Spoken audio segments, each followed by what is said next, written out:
Το μελάνομα είναι μια επιθετική μορφή καρκίνου του δέρματος που ωστόσο μπορεί να θεραπευτεί εφόσον διαγνωστεί έγκαιρα. Για την ανησυχητική αύξηση των περιστατικών στην Ελλάδα, αλλά και για τις δωρεάν εξετάσεις που προσφέρει η Ελληνική Δερματολογική και Αφροδισιολογική Εταιρεία στο πλαίσιο της Ελληνικής Εβδομάδας κατά του καρκίνου του δέρματος, μας μιλούν ο αναπληρωτής καθηγητής δερματολογίας Αλέξανδρος Στρατηγός και ο καθηγητής δερματολογίας Δημήτρης Ριγόπουλος. Κύριε Ριγόπουλε, ποιοι κινδυνεύουν περισσότερο από το μελάνομα? Από το μελάνομα κινδυνεύουν ιδιαίτερα τα παιδιά, με την έννοια ότι αν υποστούν ένα ηλιακό έγκαυμα στην παιδική ηλικία, αυξάνεται κάθετα ο κίνδυνος ώστε στην ενήλικο ζωή αργότερα δηλαδή να εμφανίσουν ένα κακόηθες μελάνομα. Ο κίνδυνος μπορεί να είναι μέχρι και 15 φορές μεγαλύτερος από αυτούς που δεν είχαν υποστεί εγκαύματα κατά την παιδική ηλικία.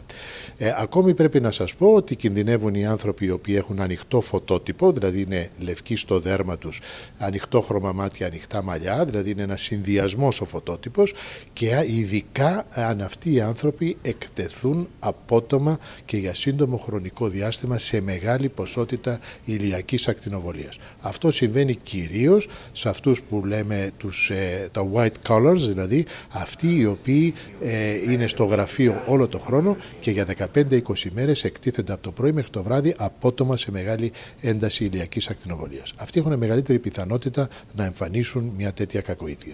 Πόσο επικίνδυνο είναι το σολάριουμ για το δέρμα?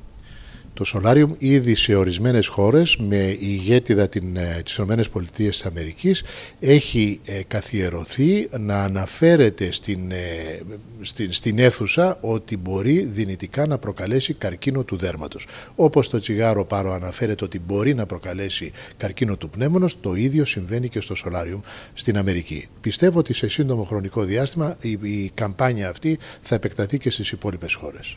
Πιστεύουμε ότι έχουν αυξηθεί τα κρούσματα παρά το γεγονός ότι δεν έχουμε δυστυχώς ένα πλήρες αρχείο καταγραφής για να μπορούμε να το δικαιολογήσουμε αυτό με τη μορφή απόλυτων αριθμών.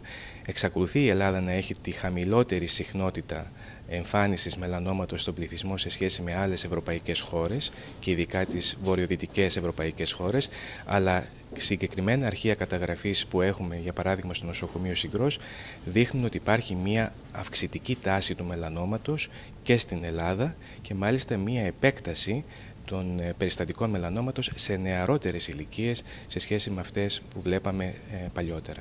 Αλεξίας Βόλου για το Doctors Channel.